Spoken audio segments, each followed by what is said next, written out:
Hello, everyone. Welcome to United and Everything Football. This is our AFCON daily. For some time now, we've been bringing you a series of previews on this current AFCON. So, if you're watching this episode, AFCON has finally started. The Ivory Coast, the host nation, were in action today. They played against Guinea-Bissau. They beat them by 2-0. We'll be reviewing that game, and then there will be 3 games coming up today. That's the Black Stars of Ghana will be up against Cape Verde. Nigeria will be up against Equatorial Guinea, and then there will be the Egypt-Mozambique game also happening. So we'll be previewing all of these games and then reviewing the game that was played earlier. As usual, remember to hit the subscribe button if this is your first time here on this channel, and also hit the notification bell. It's very, very important. We release very, very, very good content here on this channel. I'm sure those who are already tuned into this channel are already enjoying. So please remember to hit the subscribe button and hit the notification bell. Remember to also share the link with your friends and also like the videos. We'll be very much appreciative of that. So we are going for a quick break. When we come back, I'll introduce my guest. We'll get into business. So stay tuned with us. We'll be back soon.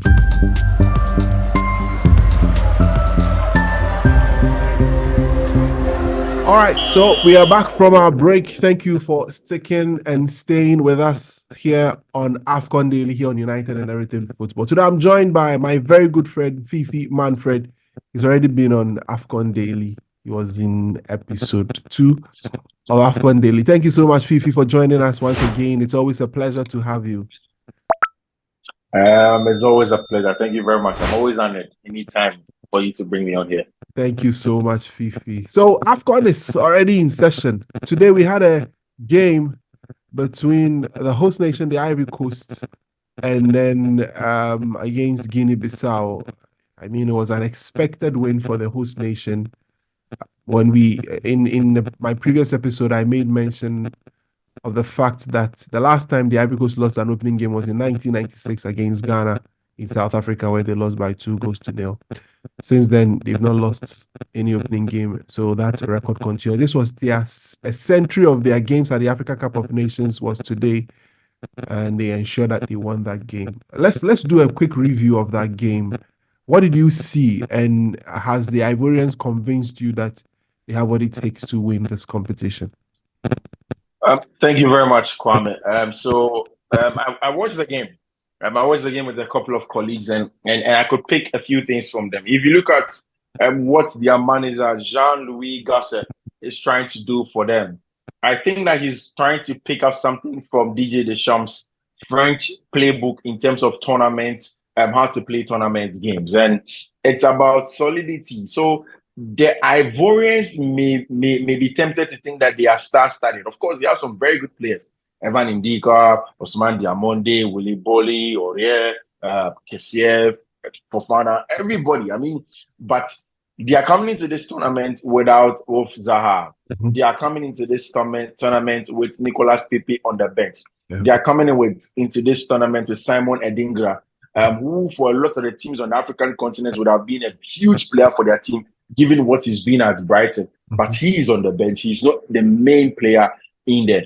But the cog of the wheel of the Ivorian national team is the midfield. It's Frank-Yannick Kessié. It is Sesco Fofana. Yeah. And then, of course, it is Ibrahima Sangare. And that you would want to juxtapose that with what DJ Deschamps has been doing with the French national team in the various competitions, in the Euros, and then, of course, in the World Cup. There was Blaise Matuidi, there was Adrien Rabiot, and then at some points there was N'Golo Kanté. Then he would have to vary that. Sometimes he wants extra creativity. He plays in Paul Pogba. Sometimes he wants even more creativity. Then he brings in Antoine Griezmann centrally. And that's exactly what they want to do. That's true. It's more like the same pair, more of the same qualities, the same attributes for midfielders, physical, combative dwellers in the middle of the park. But essentially, the job that they want to do is that they want to take away the more creative job and give it to Sesco Fofana and say, hey, you have that bite in terms of technical ability, push up small, but in the base is going to be Ibrahima Sangare in build-up. It is going to be Frank-Yannick Kessié off the ball job without us. And we would take that from the French national team. So it is not going to be flamboyant. It's not going to be the most exciting football that we are going to see from the Ivorians. And that's exactly what I picked from the game. It's essentially going to be efficient and effective. Even if it had ended by a goal to 0, they would have been happy. After the Fofana goal, yes, they came close a couple of times, but then you can tell the Jean-Philippe's goals was a very, very good goal. It was a bicycle kick, a goal that as it stands now may contend for some of the best goals in the competitions. Early one though. So essentially, it looks as if the Ivorians want to be combative and be very efficient. All right, that's a very good review of that game. But in your estimation, do you think they have got what it takes to win the tournament? Yes, they are. I mean, I watched them today. Anybody that wants to pick something from DJ Deschamps' playbook has what it takes. I mean, they would go as far as they want to go, at least semi-final. Then it comes back to that. And again, I ask myself, how are they going to play in a knockout stages of the competition? How are they going to vary the tactics in the knockout? I have a feeling that in the knockout stages, he can go flat 3 at the back. Yeah. He can add Willy Body to Osman Diamonde and then Evan Indika. Yeah. Then bring in experience in Serge Aurier and say that, hey, Serge, I know that you can lose your head, but I need your experience. Calm down. Let's play from some good football. When he meets the Egypts, when he meets the Nigerian, when he meets the Algeria, meets the Moroccans, then that's even extra bite of physicality, extra bite of combativeness. I think that the Ivorians can go as fast as they would want to go in this competition. Right. So then let's move straight into the other group game in Group A. That's Nigeria coming up against Equatorial Guinea. Nigeria winning it in 2013 in South Africa with Stephen Keshi. They've come short a lot more times after winning that competition. They are coming into the tournament with a lot of quality attackers. Unfortunately for them, they've lost one of the informed strikers currently in Europe, Victor Boniface. Now, Umar Sadiq has withdrawn as a result of injury. Clearly, they are not shy of attacking quality. Ademola Lookman, Victor Osimhen, and a lot more of the quality. Kalechi and Iheanacho are still around. Now, what should we expect from the Nigerians in their first game? A lot of people have discussed the imbalance in the team, given the fact that they are so heavy at the top in terms of attack, but the midfield balance and all of that seem not to be at the point where it can get them this far in the competition. What's your thought? So, great. You look at the Nigerian team, and first of all, the big question that Pizarro has to answer is the fact that they have issues with their goalkeeping department. When they came to playing the World Cup qualifiers here in Ghana, they have had the same issues of goalkeeping. In fact, post Vincent Enyama, they have had issues with goalkeeping. Now, they have a goalkeeper that has a mistake in him. And almost every team that has played Nigeria knows that their goalkeeper has a mistake in him.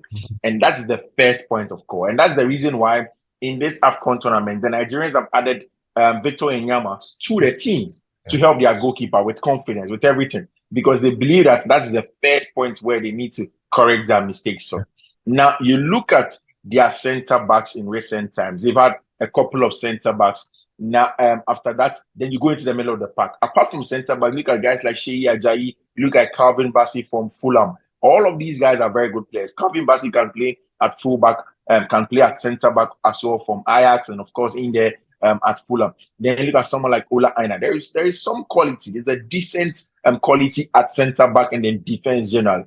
Then you go into the middle of the pack and you ask yourself, where is the Mikel Obi's? Where is the replacement of the JJ coaches in the past that used to turn heads? Even in recent times, where is the Ogene Karo Etebo that used to play some good stuff for the Nigerian national team? They do not have it now. You would have to turn to Wolf Ndidi, who is not even part of the squad now. You would have to turn to guys like Alex Iwobi, who is not essentially a proper midfielder that you'd want to follow in the middle of the park. And we've said it, Kwame, in recent times that the AFCON is about the aggression and the dwelling ability of this team. So there is no dweller in the middle of the park for the Nigerians. But of course, up top, they are spoiled for choice. There's a lot of quality in the reigning African Cup, the reigning African best player of the year. There is a lot of quality in the likes of Ademola Lookman, who was just ushered into the team. There's a lot of quality in Paul Inuachu. There's a lot of quality in and around the box. But it's about finding the attacking balance of them. Mind you, they are playing against an Equatorial Guinean side that has very good record in playing in AFCON. Equatorial Guinea have qualified out of the 4 times that they've been in AFCON. They've qualified out of AFCON every time that they've been here. They've been to the quarterfinal. There was a time where they were actually 4th place in the African Cup of Nations. And it tells you that they are not the first team that you go to on the paper, but there are no pushovers on the African continent. And that's exactly what the game is going to be. So Nigeria essentially has to find a balance. I find Victor Boniface getting injured some sort of a necessary evil, because now it reduces the stress of Pizarro in attack. He can go 4-3-3. You go back and you go and look at, say, Forza Football and the various apps that talks about the Nigerian teams that are playing. And you look at their past lineups that they've had. Every time they were forced to play in a 4-4-2 just because they had top strikers. And there was no way you will play. It will be from outside. It will be cannot cross. It will be has issues with even identifying exactly where it is his best position in the Nigerian team. Is he a 10? Is he a 6? Is he an 8? At Fulham, at Everton, they have struggled to find exactly where EOB is the best on the field of play. So that is the issue. I don't even think that now with the injury that have come to the team, it's about the midfield that Pizarro has to find some very good balance, and then we'll see how it goes. All right, let's zoom straight to the Black Stars of Ghana, who will be up against Cape Verde. A lot of talking points. Today I heard Andre Dedeayu in the press conference where he was asked whether, based on the records that's available for him to break, what is he thinking? He made a pronouncement that yes, he has some records to break, but he's still putting the team ahead of himself. Whatever the coach decides is exactly what he's going to do. Now, the Black Stars of Ghana haven't been very, very convincing in terms of the quality of football that has been played. Chris has sought to prioritize some sort of solidity at the back, trying not to, concede goals or lose games. In our AFCON qualifiers, we didn't lose any game.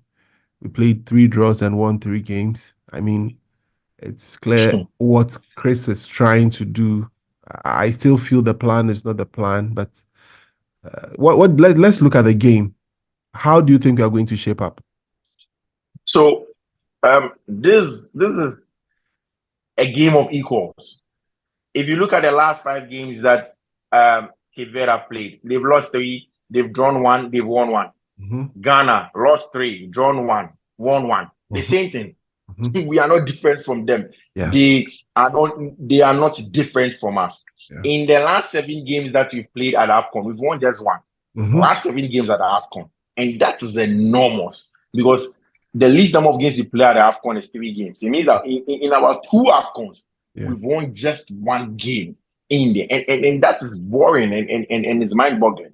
Again, you go back to the last 11 games that we've played as a country, and in the first half, we failed to score more than 2. Every time we score at least just 1 in the first half. And that is the kind of record that we are going to face the Cape Verdeans with. And I think that we are likely to be our own enemies tomorrow. Ghana's biggest issue is not any player, it is Chris Hughton in the dugout. And I say this without mentioning words. Chris Hughton's choices, if he focuses on being overly conservative in a game, I was telling you about what Gasset wants to do with the Ivorian national team by trying to be conservative. But in that conservativeness, it's about control. But we try to be conservative, but we throw in midfielders that can't control the game. There's supposed to be some technical balance in the middle of the park. And if Chris Hughton, is not bold enough to put in an Ashimeru alongside any of his 2 DMs to control the middle, or maybe throw in Rich Molamte and give him some confidence to play, then we are going to have issues. If we still go ahead and play Elisha Owusu and then add Baba Idrissi in the middle of the park, then it's going to be the same old story of Ghana. We went in there, we played well in the second half. First half, we didn't play well. And that's not going to all go well. Yeah. We need a lot of that. Again, when we talk about control, we talk about our goalkeepers. And I think it starts from there. Yeah. Scott Garland did a very good job in terms of putting together a data of the various skill sets of our goalkeepers and our various players in there. I looked at that and I say, hey, consistently, we talk about ball progression and everything. We talk about the DMs, but it starts with our goalkeeper. Yeah. It tells us that whilst Richard Ofori is a dominant figure in the box in terms of claiming crosses and what's not. He's essentially at a deficiency if he wants to play out from the back. And Lawrence Atizigi seems to be more comfortable. George Walako seems to be more comfortable. What do we want as a nation? How do we want to play? That has to be clear in there from the back. Then we go with whichever way we want to play. I mean, for Andre Ayew, I don't think that it should be about records, as he was saying. Of course, I agree with him.